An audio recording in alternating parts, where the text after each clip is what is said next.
Recording. Really good.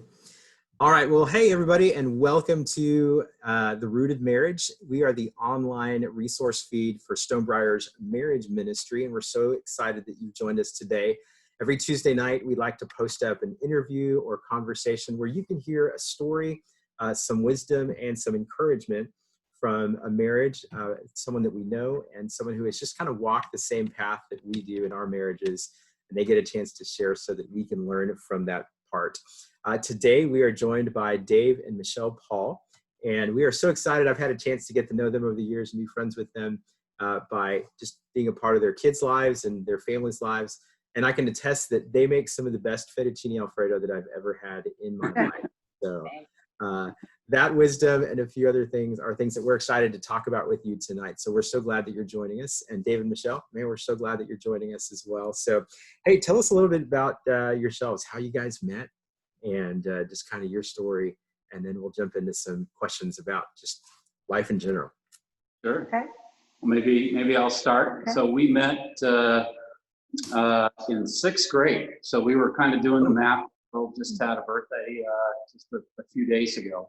And that was about 45 years ago, if you could believe that.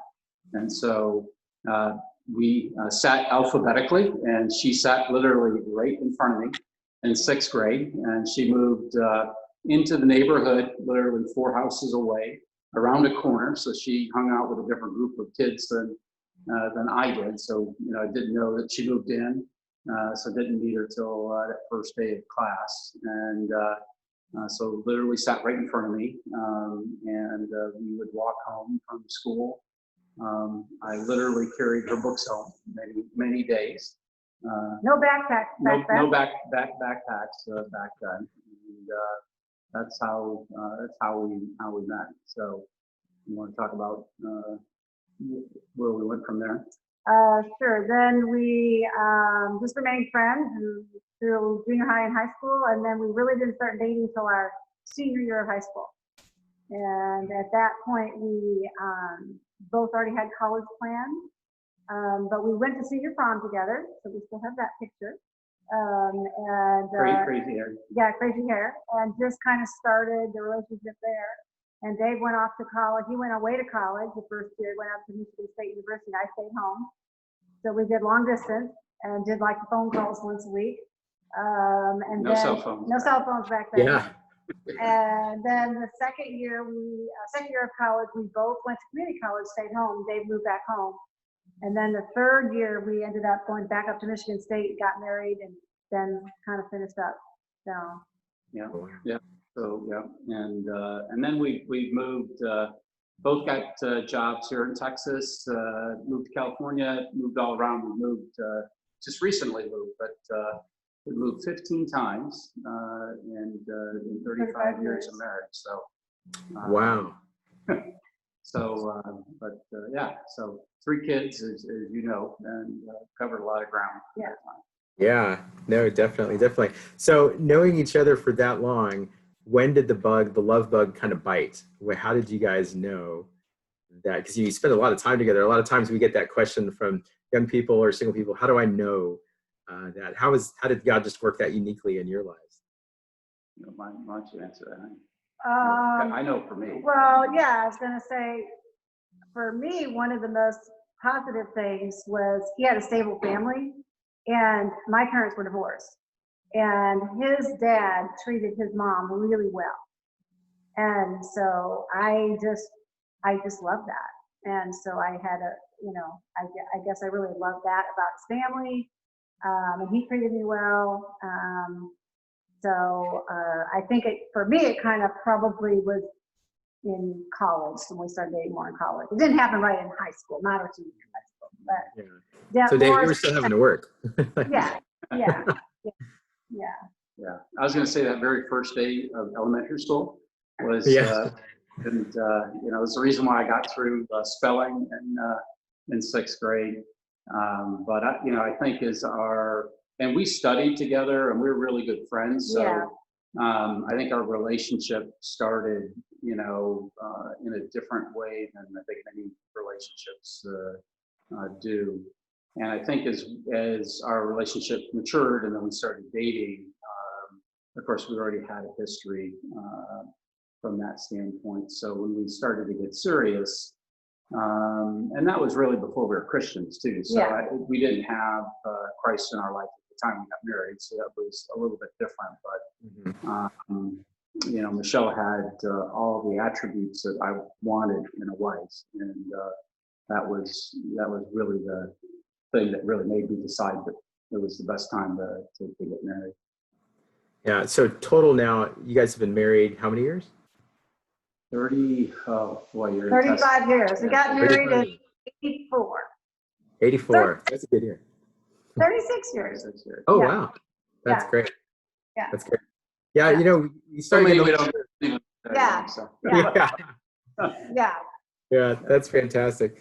So in that season, like there's been, I'm sure, lots of seasons, and now that you have kids that have born, raised, grown up, and now they're in their careers, what have been some of the, we like to use the term like stars and scars, what have been some of the high points just of the marriage life adventure, and maybe some of the more challenging seasons that you guys have been through, and how have you seen God's grace kind of work through that, and how's that brought you all together? Yeah, I think, you know, I think some of the most precious times have been around the dinner table. No problem.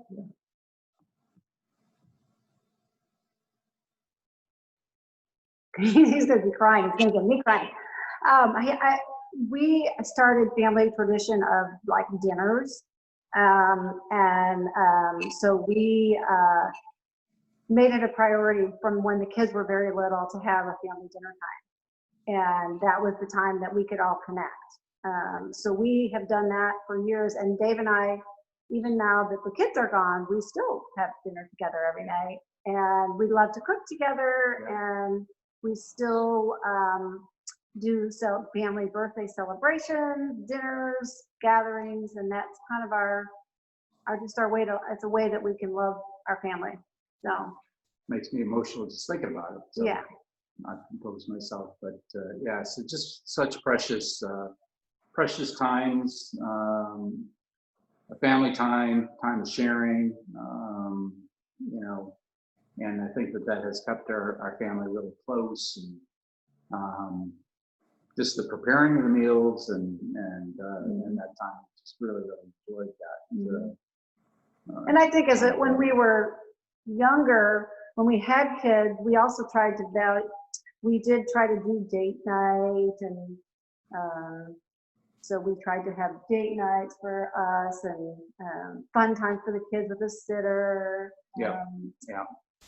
Which family vacation. Date night would include going to Walmart. Yeah. Might be, something exciting like that. You know, usually sometimes it wasn't very exciting.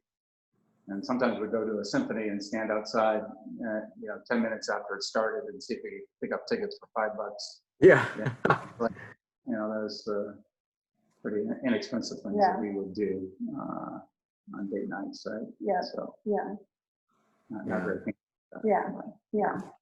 Yeah, you know, I think that, you know, that was one of the times that we had a chance just to pop in and see and experience that Sunday night family dinner. I think one of the things that caught us was just how open and frank the conversation was. And it was, you know, every topic was open, but it was also a time where everybody was offering their opinion, and it was a great way to connection. How did you guys foster that kind of atmosphere? Yeah, that's a good question. I think I think it was well, it's a good question. I think we always talked to our children at their level, and it was always inclusive, right? Mm-hmm. You know, I think I can remember apologizing to our children at different points in time. I think that is a humbling experience. Yeah. To have done that. Yeah. He would do that. You know, when you mistake and your children see that you've done that, to do that, to have that kind of discussion and dialogue, I haven't done it very many times. Yeah. But Yeah. But when you do that, they see that, and that's, could be very real. Yeah. And so you have that dialogue with them, and ask specifically about how their day is. That is a very common thing. Well, celebrating their victories and helping them through hard times, and those type of things. I'd say another like positive for us just is you want to balance your children, but you want your marriage to be important too. And so it's very hard these days for couples to do that because the kids have so many activities. But we tried to balance that with each child and with our marriage, tried to still get our marriage time, but also we gave them a lot of time. So we really enjoyed spending time with our kids. That was part of what we did together. But then as that went away, when the last one got out of high school, we found new things to do together. And so I think there's that season in your life when you're real busy with your kids and you can do all that fun stuff with your kids. And that can keep you connected as a couple and as a family. But then when the kids go, then you gotta get new stuff to do. And find new ways to spend time together, because you're no longer going to sporting events and band concerts and so we found new things to do to spend time together as the those high school years and activities. We replaced them with other things that him and I do together. Yeah. So kind of keep discovering your spouse. Yeah. As you're doing. Yeah. So what has been a new thing? Give us an example of something new that you've grown into now as adults and as a couple within that. Well, one thing is I've taken up sailing a few years ago. I've been on a journey to learn that. So we've gone to different places and sailed. We've done a lot of traveling, not recently, but prior to COVID, we did a lot of traveling. I was able to travel with him a lot. So we've been all over. Oh, that's great. That's going to change. That's come to an end. Yeah. So We've been exercising more together and walking, biking, certainly biking together, walking. Yeah. Just shifting gears a little bit. One of the things that I've known y'all in the context of has been just your involvement at our church together at Stonebriar. And it's been neat to see the different areas that you've used your passions and your gifts, the things that God has kind of put on your plate. So go back just a little bit. You mentioned earlier that when you guys first met, you didn't have a saving relationship with the Lord. And that's been, I'm sure, an incredible part of your story. And then how has that, tell us a little bit about that. And then I'd love to hear about, just as you guys have served the Lord together in church, how has that helped bring you guys together in your marriage? Well, I think that we both grew up Catholics, or confirmed in the Catholic Church, and I would just describe that process as we did that because you grew up, and it's like going from elementary school to middle school to high school was just what you did, and very different than having a saving relationship with Christ. And when we moved to California, we lived in the San Francisco Bay Area for 8 years, and Michele got a job, a temporary job, working at a company, and worked with an individual who ended up, she was the daughter of a music minister at a Baptist church, and she developed a relationship with her, and her husband became a music minister eventually. We just developed a close relationship with them, and through that relationship and their family and their friends, and maybe make a long story very short, we basically became Christians.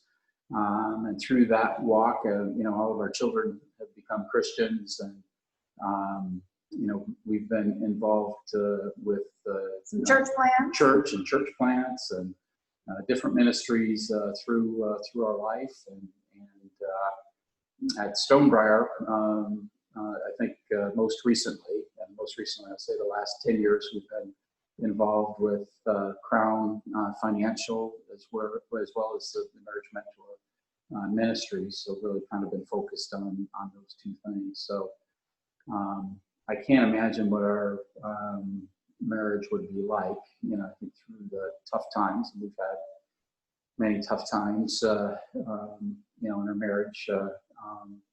I can't imagine what it'd be like or having raised our children without that foundation. So, you know, as we go through Crown Financial, every class that we teach or every couple that we get the opportunity to coach is wherever they are in their walk. We always learn something. I mean, God always has something that we get to learn. Dave, tell us a little bit about, sorry for the interruption. Tell us a little bit about Crown Financial. I don't know that a lot of people are familiar with that. What is that particular ministry area? Yeah. It's Crown Financial basically is a ministry that is biblically based and for finances and you know, the Bible talks more about finances than really any other topic. There's more verses in the Bible about what to do with your finances than anything else. And we had the opportunity when we were in California to really go to a predecessor of Crown and sit through it and apply those principles very early on in our marriage. And the benefits of that is been just so many blessings that have flown from that. So we've always felt if we could have that same impact on others' lives, because in marriage, there's so many things that finances impact and so many conflicts that could develop over how you spend your money, how you save, and how you plan.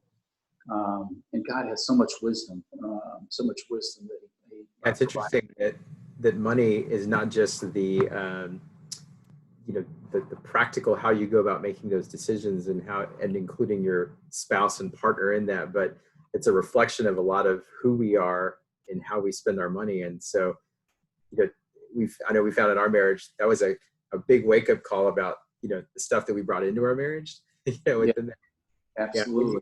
When y'all work with couples, how do you help them unpack that a little bit to make so that they can be on the same page with money? Yeah, well, you know, in the Crown classes, you know, it's fairly structured as a 10-week Bible study that you walk through. In with the coaching couples, I'd say that, you know, we go through a number of topics, and depending on how much they want to spend on that particular thing. But I think the one principle there is that you know, your priorities can be seen very clearly by how you know, where you spend your money, right? And I think that's been one thing that we've had in our life is clearly your priorities can be seen with where you spend your money. And we've never wanted to have money be, there's a passage in the Bible that you can't serve two masters, right? And certainly we don't want money to be our master. And if you have debt in your life, that becomes the first priority and first master that you have to serve. Wow. Yeah. Yeah. If we have freedom in Christ, why would we want to go to bondage to something else? And so anyway, some words. There's lots of wisdom inside of that you can find real quickly. Yeah. Michele, what's it been like to work together to care for people and do things like that? What giftings have you kind of seen in each other, and how has Dave brought out the best in you? Well, I do like to serve with him just because it gives us, I think it brings us closer, because when we work on the coach couples, we prepare and we go through questions, and then we have sometimes ask ourselves these questions, or, well, hey, you remember that one? And so, or, hey, we need to work on that. Like if we're going through communication or just different personality things that come up. And even through the years with family diversity and the way families celebrate, the way families want to get together. And so when we serve together, then it allows it's a platform to talk about stuff again. And it depends on where you are in your season of life, that new thing, it's just like Bible verses. They take on new meaning. You read them over and over and they mean something different, maybe in a different season of your life. Yeah. And so, and the financial one, Dave is just very, very gifted at it. So it's been, we work good as a team because I like to serve people, and like for the marriage mentors, we usually bring our couples over and serve them a meal and then go over the lesson. So we do that together, and so he kind of runs the discussion, and I kind of take care of all the food, and then in the Crown one, he's just very good at all the math part. He can answer all those questions. And it's a good, we've served in Sunday school classes together, when the kids were little, and stuff like that. And I think it's good to try to serve and do something together as a couple. Because if you're always doing something different, it just takes away more time, right, from each other. So serving together for us has worked well. And it just, constantly, like I said, every time you go through the eternity, you learn something new, or you can make an improvement on what you're doing. Yeah, that's so wonderful. Definitely wonderful to hear. Well, as we start to kind of bring it in for a landing, so to speak, we as couples, especially for the seasons that you've been married, we tend to kind of start to pick out little nuggets of wisdom that become our family motto, or things that we repeat to each other to encourage each other in our marriage.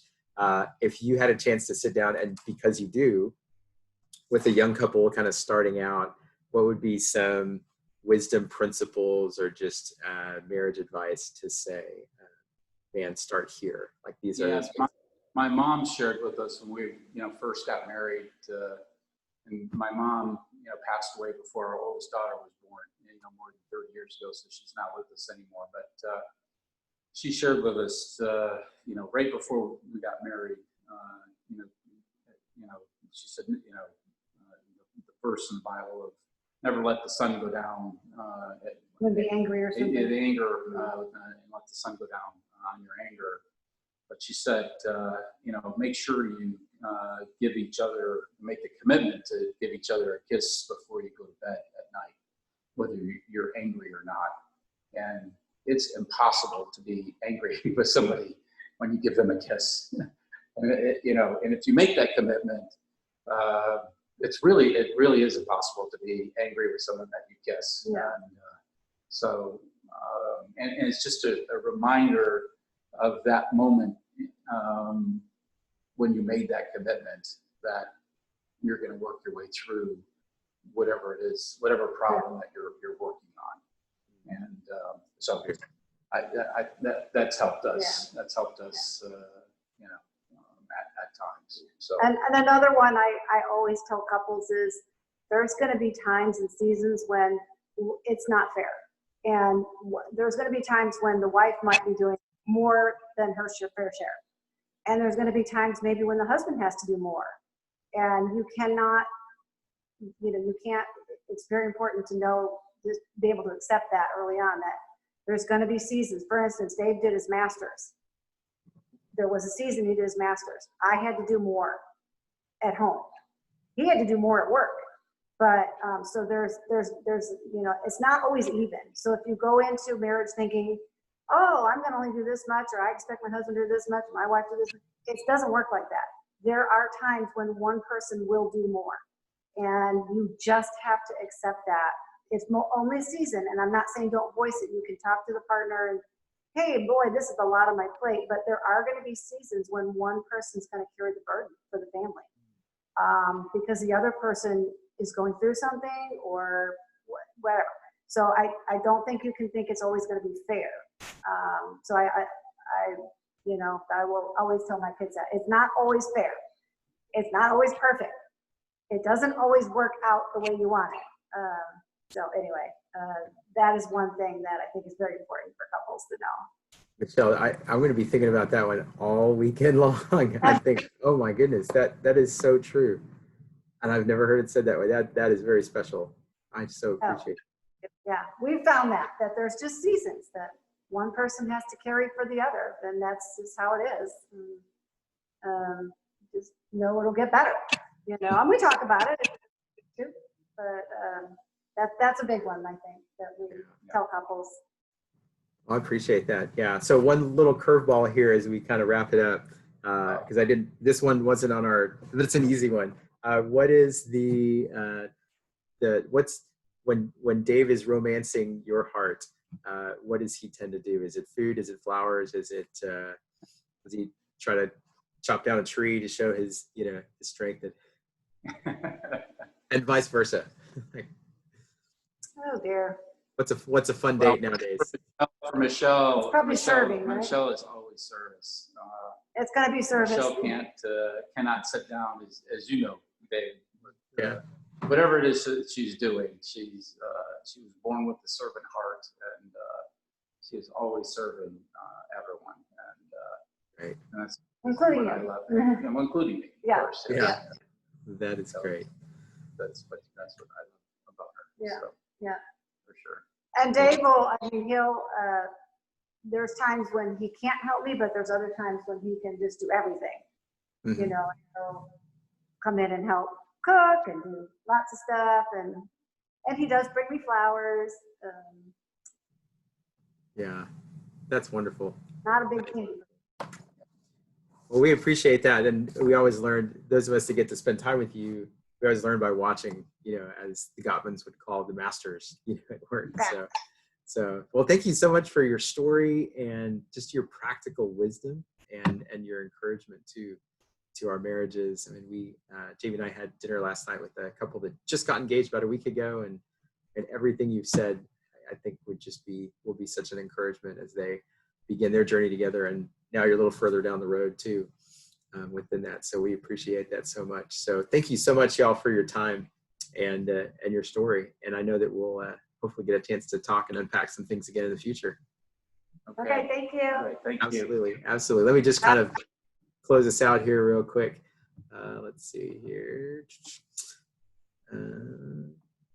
Well, folks, thank you for joining us here on Tuesday nights. Again, we just like to post up these short interviews to encourage you and to give you just some practical wisdom so that you can hear from what God is doing in the lives of marriages as they head down this season. Again, we'd love to invite you to follow us again on social media at The Rooted Marriage on Facebook, Instagram, and YouTube, where you can watch these videos. And as well, join us at stonebriar.org/marriage, where you can sign up for our first ever summer marriage study. We'll be going through a wonderful little book called Your Best Us, and it's applying simple habits that can make a big difference in our marriage. So we've got some that and some fun date nights coming up this summer. So be on the lookout. And again, Dave and Michelle, thank you so much for your time and just your story again today. We're so excited that you can do that. So take care, folks. As always, we're praying for your marriage, and we'll see you next time.